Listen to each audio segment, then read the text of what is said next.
Promises to keep. Achieving success in our schools demonstrates that schools can overcome discouraging obstacles and help students achieve excellence.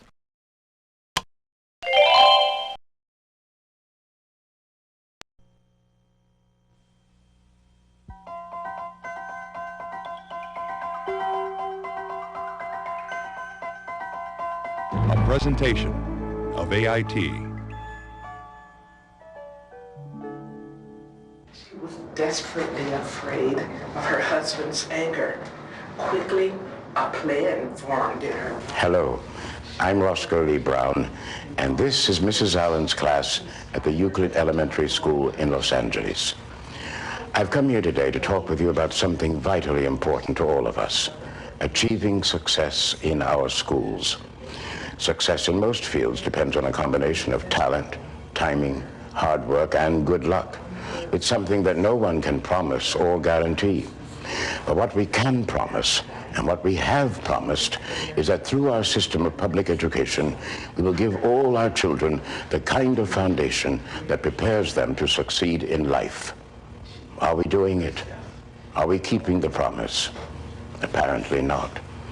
We've all heard how American students are performing poorly compared to students from other countries. It seems that academic success is getting harder to come by for everyone. But for poor children, especially for poor minority children, the possibility of getting a good basic education has become more and more of an impossibility. And that says more about how we are educating our children than it does about the children themselves.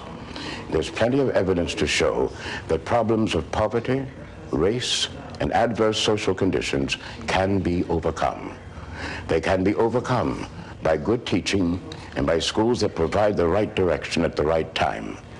Nothing can replace the feeling of achievement that comes with success in learning. It provides a foundation of confidence that can make all the difference in a person's life. Achievement in school and making a difference. That's what this project is all about. It's called Every Child Can Succeed. Think about that. Every child can succeed. It's a statement of faith in the power of teaching. It's a call to action for our nation's schools. And it's a promise we are making to all our children.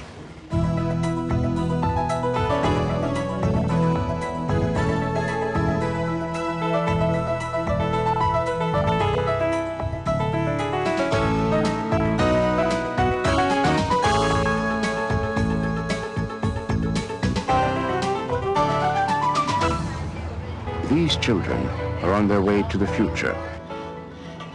Their future and ours. Come on, let's go.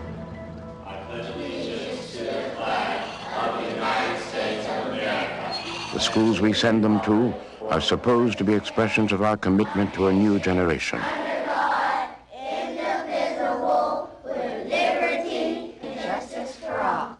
But are all of our children being well served? If not, are we up to the challenge? And blue, flag of America, a salute we give to you.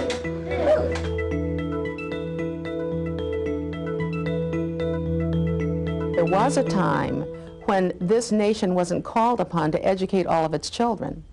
We were called upon to educate the leaders, which were about 20% of our student population, and then we had to educate about 30% of our student population to assist that 20%, and the rest of the folks could go into factories or they could be throwaways.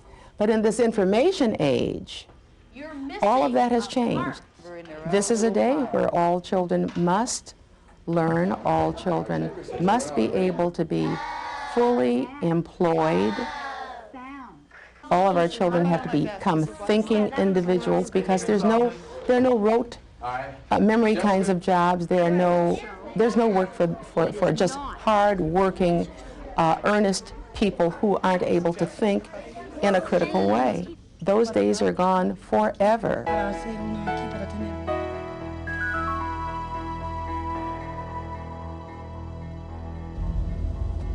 There are many places in North America where principals, teachers, and children conduct the vital business of education under appalling conditions.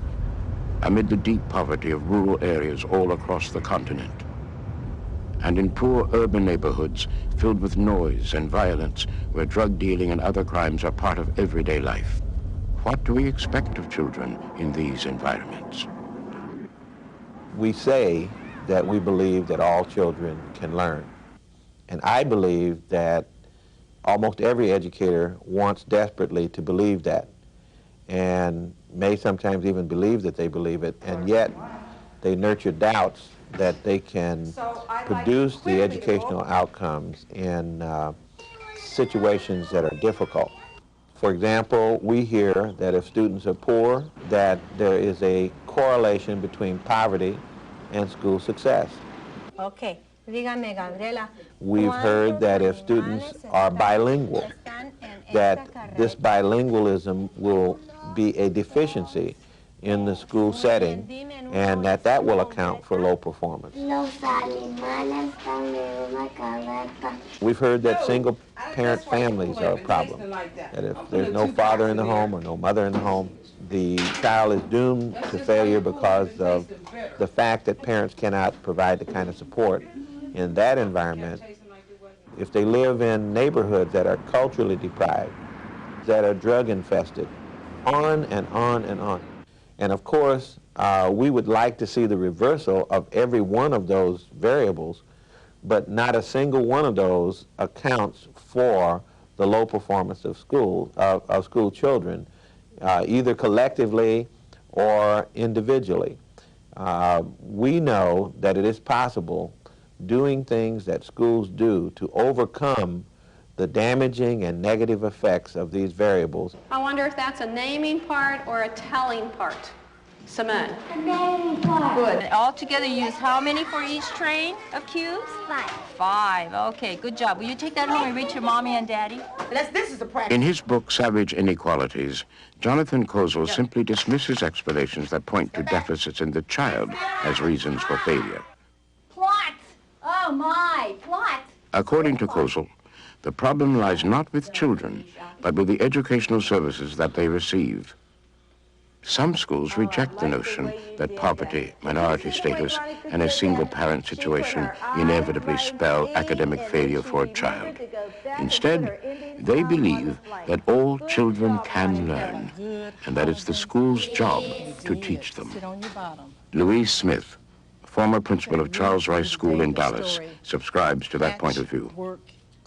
The perception of a school in South Dallas or in any inner city area in an urban school district is that inner city kids cannot learn, that they are deficient in some way, and I'm here to make sure that that is a myth, that it is not true, absolutely not true.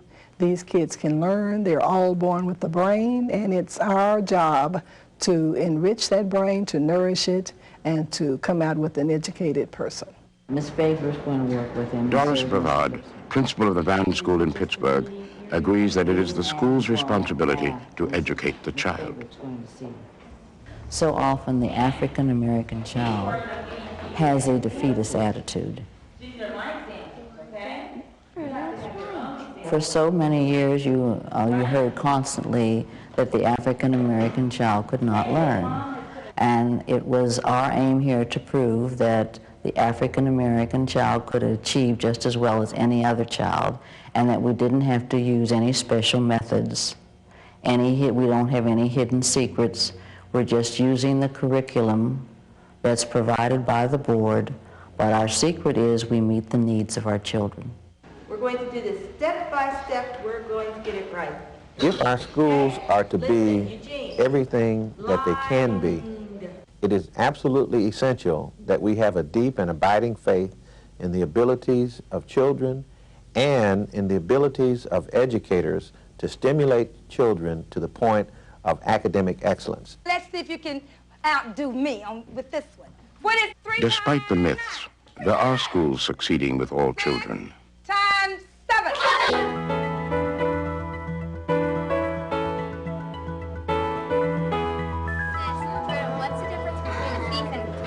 And it tells you right down here, I see you have... How many positive examples do we need to prove that it is possible to attain academic success in difficult circumstances? Touch your table. Touch you.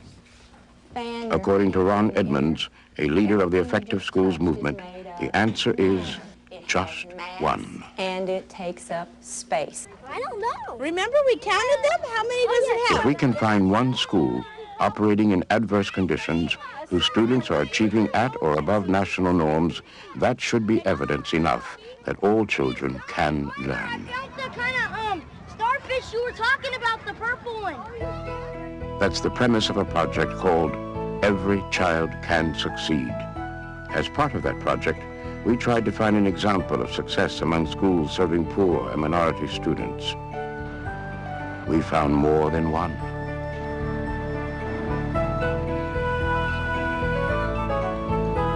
We found successful schools and schools on the road to success in Dallas, Texas, and Seattle, Washington, in Pittsburgh, Pennsylvania, and Edmonton, Alberta, Canada. 8 schools in all, from Maine to California.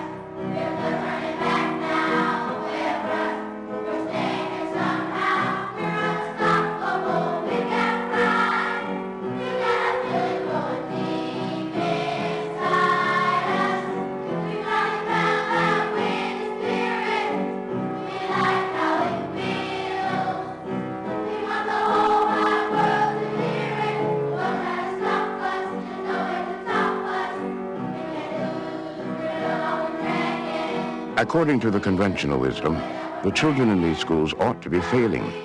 They come from environments that exhibit a familiar litany of problems: poverty, drugs, crime-ridden streets, and unstable family situations. And yet, in the schools we visited, success was the rule, not the exception.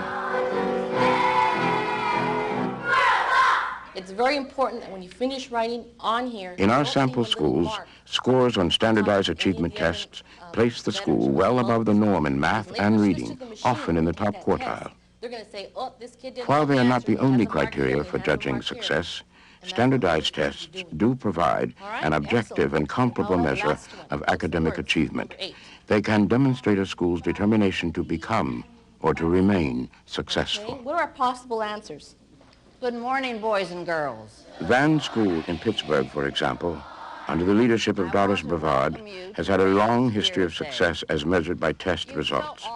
Over the last 18 years, her school has consistently ranked at the top of the Pittsburgh public school system.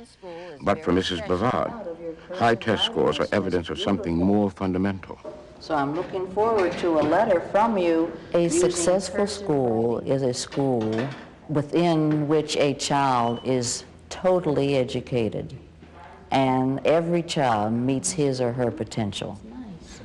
Well, of course, you can get any test score you want. That's not a problem.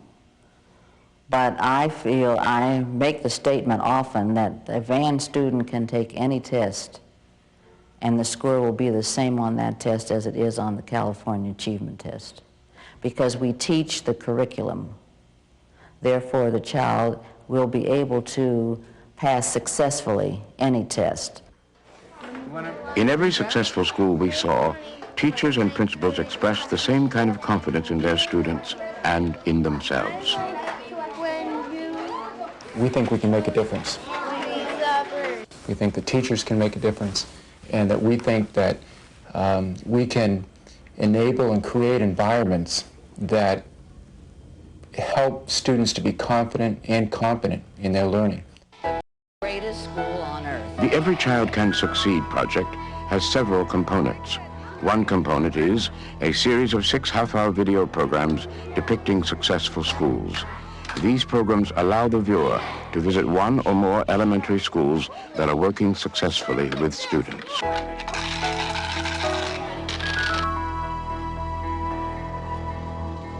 The purpose of these programs and their associated print is not to provide models for replication, but to stimulate viewers to reflect on their basic assumptions about schools, teaching, and learning. Okay, and also...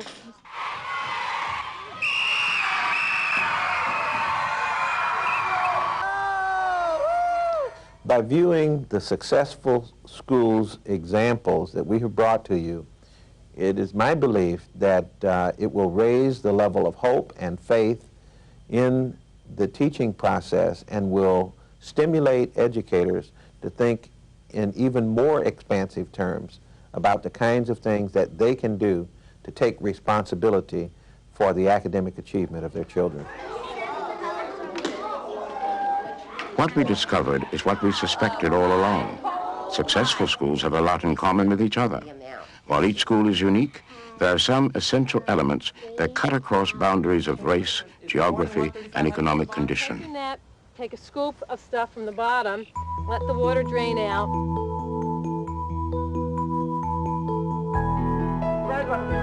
Another component of the Every Child Can Succeed project is called the Essential Elements, consisting of 9 20-minute video programs highlighting elements critical to the operation of successful schools.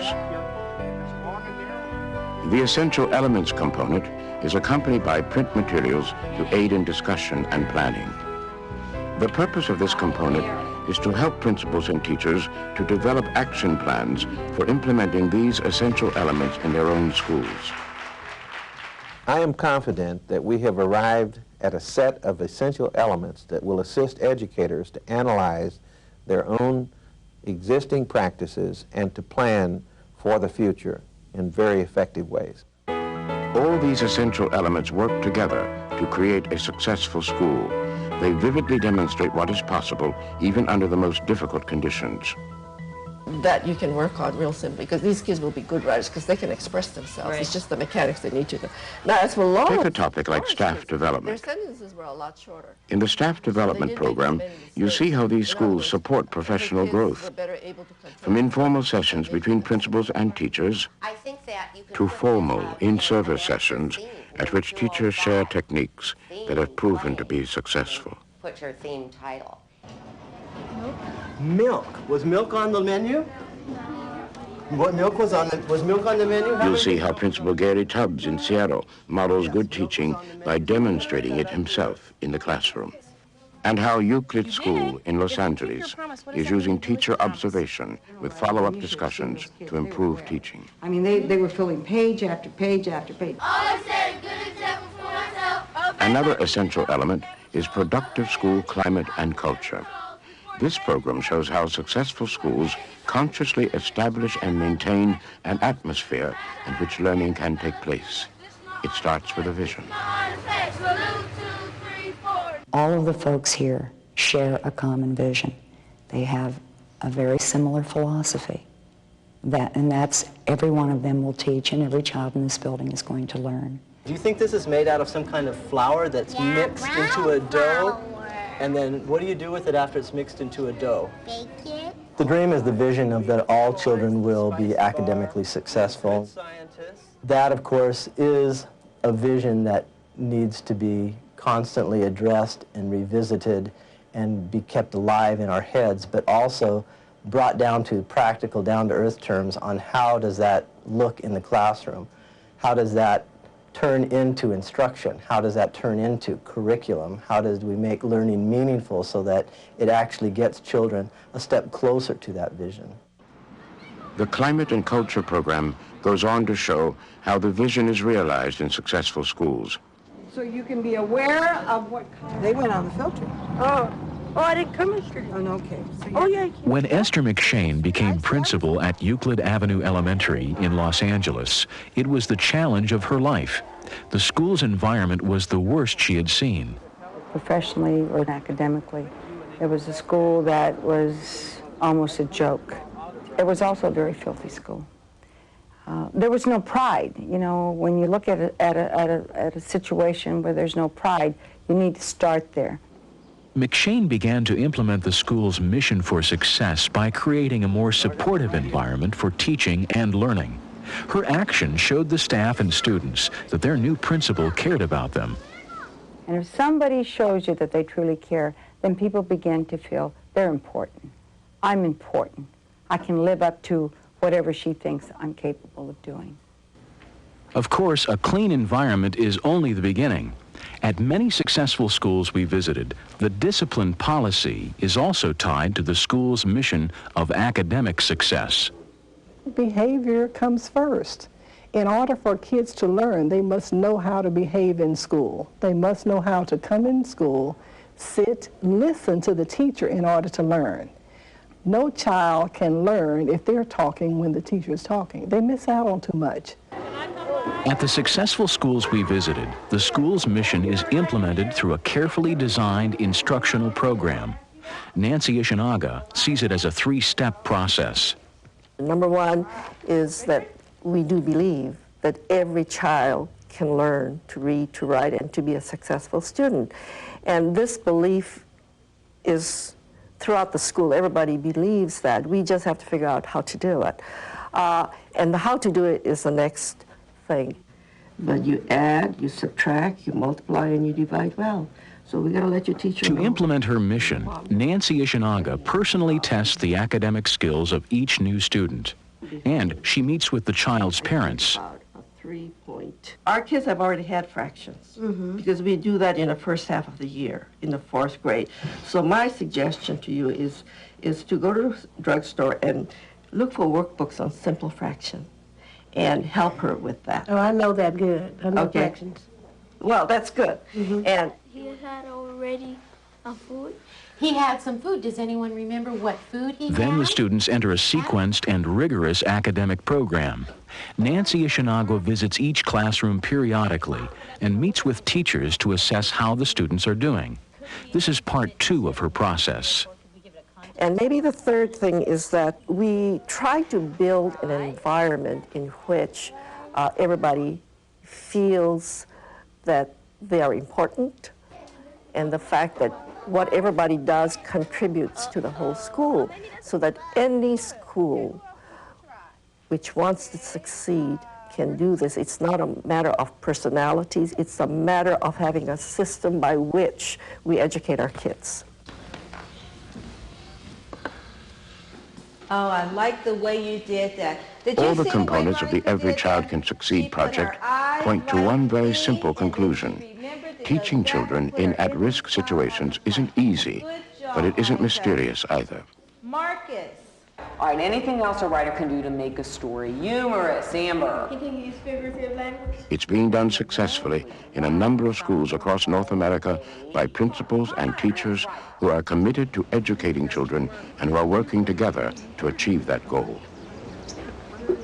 Our problem is really how to disseminate the information about people who have already solved problems. Which number is in the 100 billion? Some educators believe that the achievement of children is due primarily to internal factors or to their social, cultural, and economic background. 500 billion? 2 plus 0 equals 2. How many agree with Marissa? 4 equals 18. Excellent. Mechanic. Good for you. In fact, we know that the power of teaching is responsible for outstanding student success, and we believe that this series of tapes demonstrates that clearly. We know that the dream of success is possible, and we know that there are essential elements that can give it shape and substance. So what's next? This is a cone. A what? A what? A what? A what?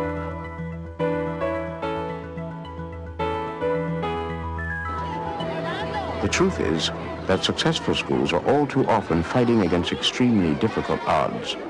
Most of the schools we visited achieved their success without any additional funding. Funds tended to follow the success rather than precede it, let alone prompt it. Nonetheless, there are things that a school district can do to encourage success. Because I didn't want her to get in trouble. That's neat. That's a great example. So The first thing is to believe that every child can succeed. In this respect, the district is no different from the schools themselves.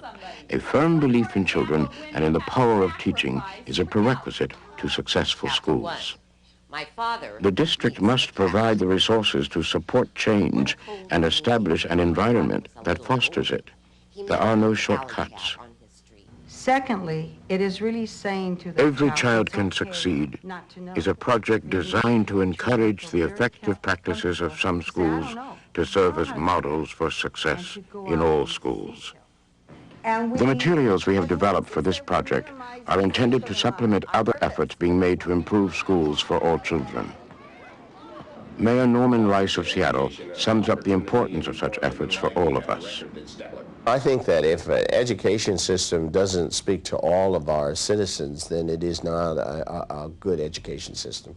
And I think what we believe in very strongly is every child can learn, and if we put them in the right environment and give them the right support around them, those children can learn as well as anybody. And that's what we're out to prove, and that's what we're proving. Show me hope. The proof is right before our eyes. It's in every classroom of every successful school. It's in the style of principals who are determined to make their schools work. It's in the words and gestures of every teacher who is determined that their students will learn. And it's in the faces of the children themselves, the children who succeed despite fierce odds against them. By understanding what works for them, we will be better equipped to make sound decisions for ourselves and the children for whom we are responsible.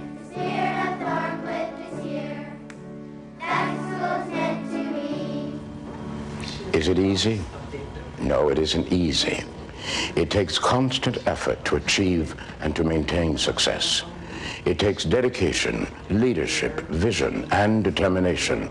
And it takes time, in some cases as long as 5 years or more, to turn a school around academically. But it's an effort we have to make. Effective education for all our children is a promise that we must keep. What's at stake is something too valuable to risk: our future. For the sake of that future, we need to resolve the educational problems this country faces. The successful schools presented in this series prove that the resolution is within our grasp. The rest is up to us.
Using Every Child Can Succeed describes the project's components and demonstrates ways of incorporating the resources into school improvement workshops.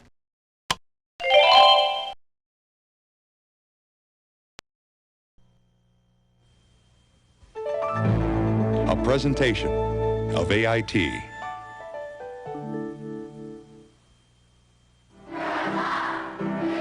We want to tell you some stories. Stories about schools that are thriving, even though they confront some of the worst problems in education today. How do they do it? And what can we learn from them that will help improve other schools?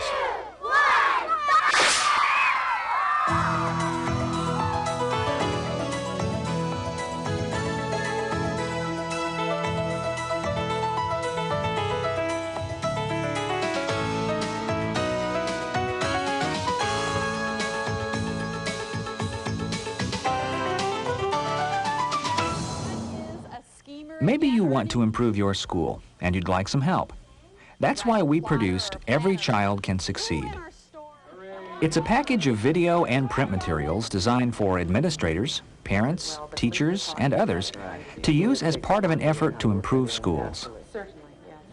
In part one of this program, we'll examine the materials in the package. And in part two, we'll demonstrate how you can use them to help create positive change in your school.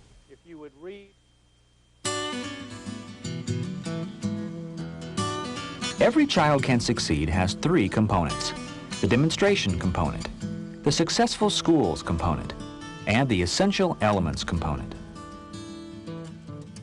The demonstration component is for school trustees, administrators, teachers, and parent and community groups. This component includes two video programs. The first is Promises to Keep, Achieving Success in Our Schools. We say that we believe that all children can learn. And I believe that almost every educator wants desperately to believe that, and may sometimes even believe that they believe it, and yet they nurture doubts that they can produce the educational outcomes in situations that are difficult. The other video program in the demonstration component is Using Every Child Can Succeed, which you're watching now. Besides the video programs, the demonstration component also contains a guide for educational policymakers, including advice on how to support change at the local level. The purpose of the demonstration component is to encourage policymakers to adopt plans and commit resources to meet the needs of all students.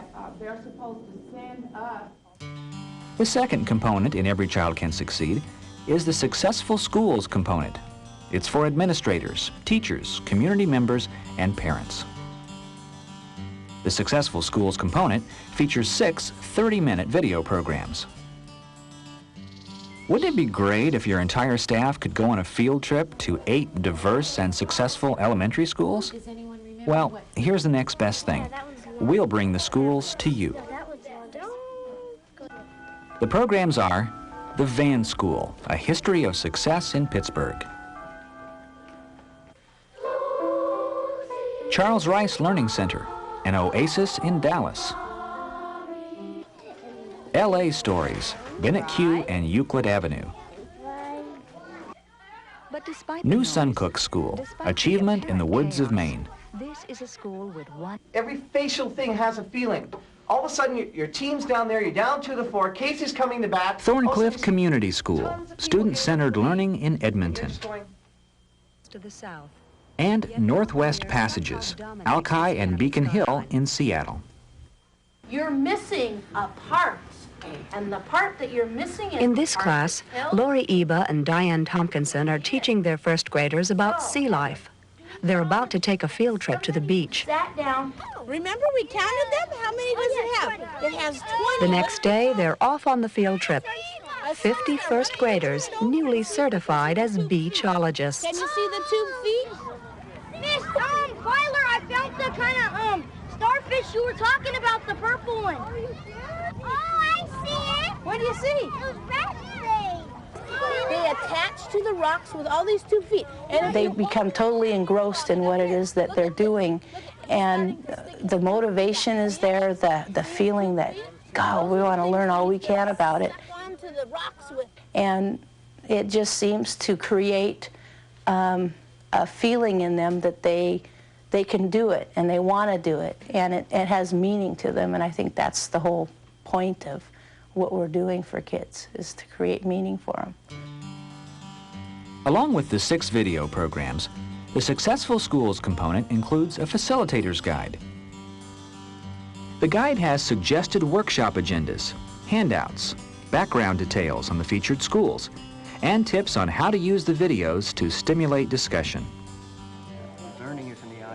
The purpose of this component is to encourage viewers to consider, and maybe even reconsider, their fundamental assumptions about schools and schooling. If we don't believe that every child can succeed, if we don't have that attitude, all these resources and wonderful computers and so forth aren't going to do us any good, because we will use those resources for certain children and not for other children. So I think it's an attitude shift. The third component in Every Child Can Succeed is the Essential Elements component. It's primarily for principals and teachers. This component has 9 20-minute video programs. The videos explore elements that research has identified as essential for school improvement. The essential elements are instructional leadership, Tell me about this one. school leadership, high expectations, parent involvement, productive climate and culture, monitoring student progress, learning essential skills, effective instructional strategies, and staff development. Okay, how do we spell disgusting? What you're watching now is the end result of previous staff development.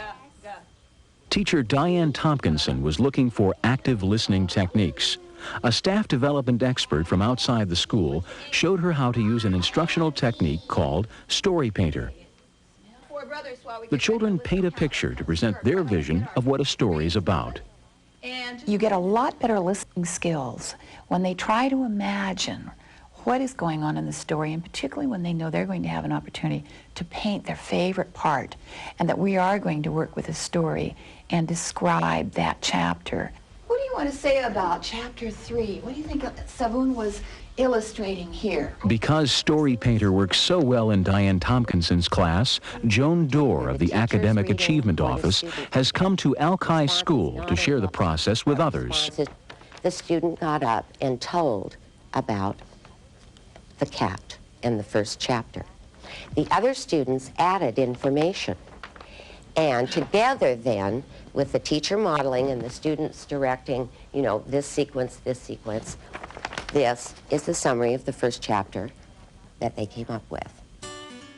Along with the 9 video programs, the Essential Elements component contains a facilitator's guide with workshop agendas, handouts, and suggestions on planning for change in local schools. The purpose of this component is to help principals and teachers develop action plans for implementing the essential elements in their own schools. The package also includes a book of readings. Inside, there's a large collection of background readings for use with both the Successful Schools and Essential Elements components.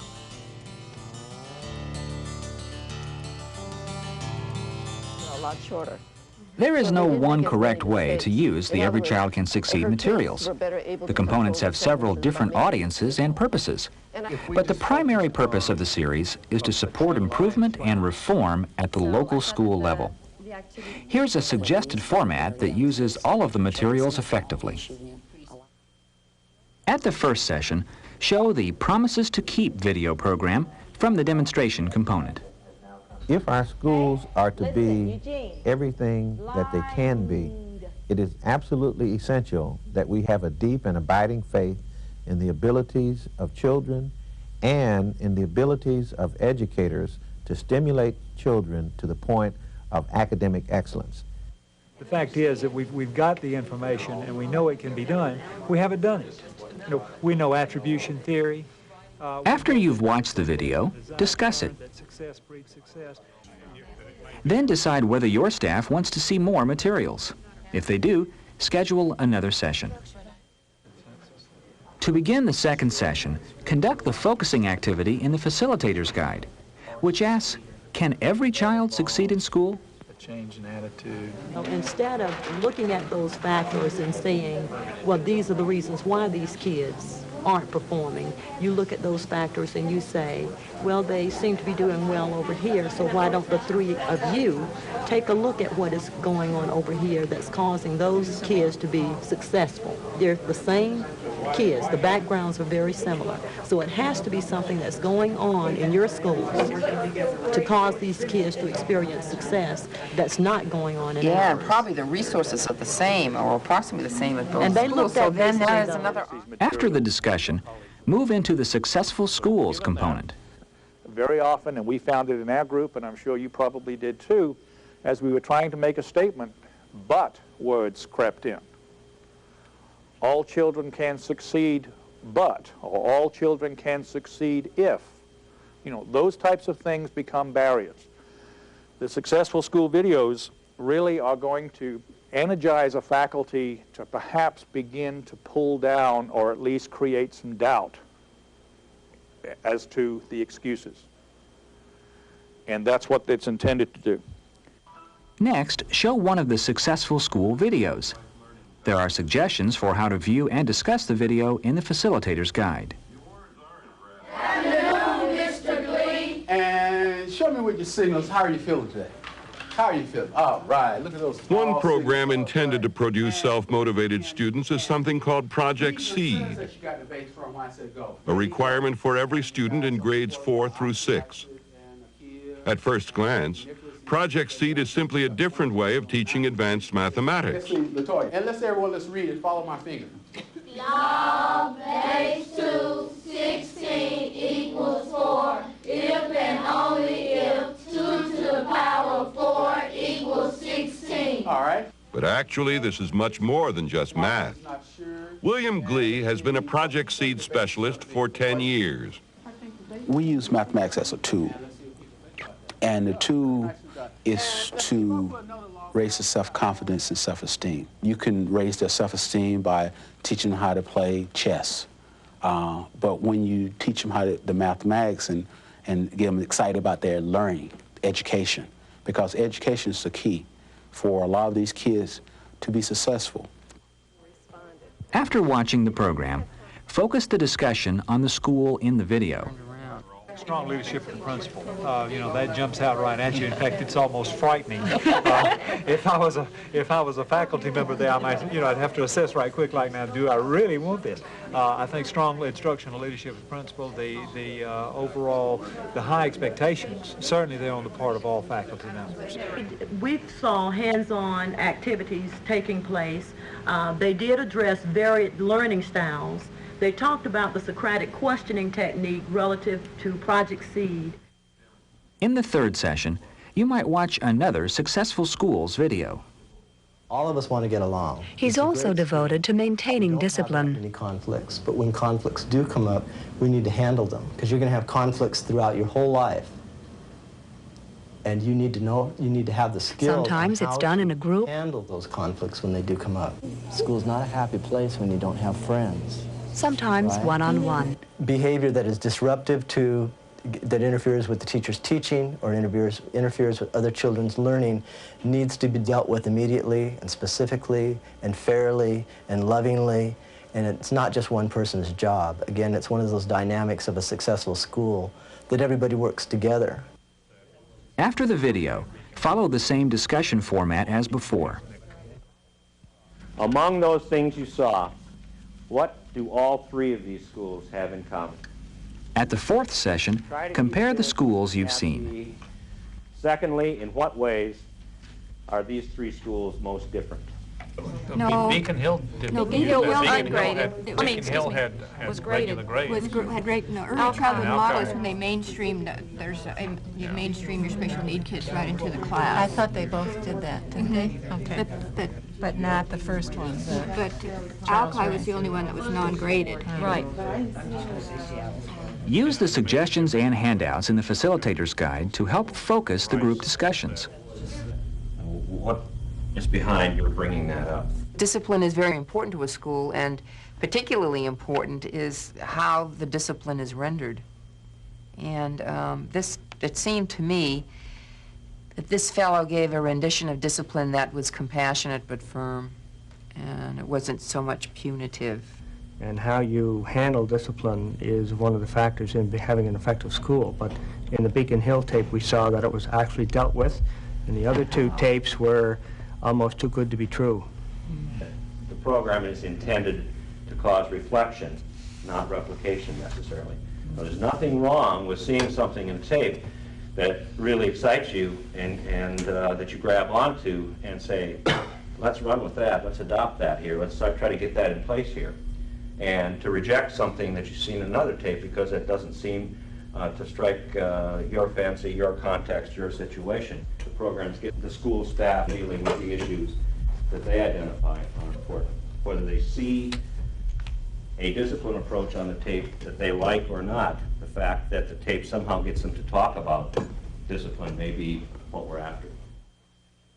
By the fifth session, you should be ready to set priorities and decide what essential elements to examine in detail. Show the related video program. Imagine a school called Euclid Avenue Elementary in East Los Angeles. It is dirty, dangerous, one of the lowest achieving schools in the city. Now imagine that someone calls and says you are to leave your successful school and become the new principal at Euclid. It happened to Esther McShane. I actually thought it was a joke. I resisted. I said, I'm not coming. And I was told, I'll meet you there at 10:30 the next morning. And it certainly was a shock. I didn't want to be here. I wasn't looking for another challenge. Ruth Johnson of the California Achievement Council understood the problems at Euclid. There was racial tension. There was tension of teachers that were not talking to each other in the halls.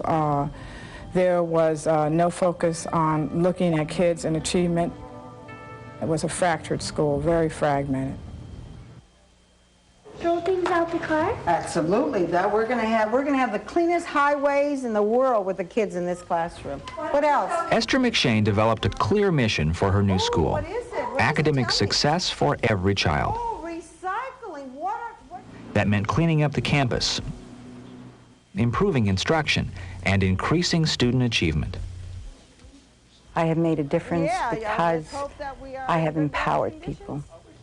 Are you ready for them? After you've watched the program, use the tips in the facilitator's guide to generate discussion and to begin planning for school improvement. If the goal were to improve our communication... Of course, besides covering the suggestions in the guide, you're always free to add your own techniques and insights on school improvement. Right. And to overcome resistance, you need three things. There has to be dissatisfaction with the status quo. But if you just have dissatisfaction all by itself, that's not enough. You also need a vision of a preferred future. And even if you have the dissatisfaction and a vision of how to alleviate that dissatisfaction, make things better, that's still not enough. You need the first steps toward that vision. And if you have those three things in place, those three things are greater than resistance. Now, knowing your mathematics as you do, you realize that if there's a zero at any place in a multiplication formula, you don't overcome the resistance. At additional meetings, you can focus on other essential elements. Always remember, the essential elements work together at successful schools. Therefore, you might want to break into groups that will plan how to implement the various elements in your school. Again, use the videos and print to guide your discussion and planning. Do you believe your school can do better? The educators and parents in these schools believe it. They are driven to create ongoing programs and strategies that equal success for children. Our videos and print will show you how they did it and help your school plan ongoing efforts to do the same. We supply the materials, you supply the energy, the commitment, and the persistence to make them work. Because every child can succeed and will with your support.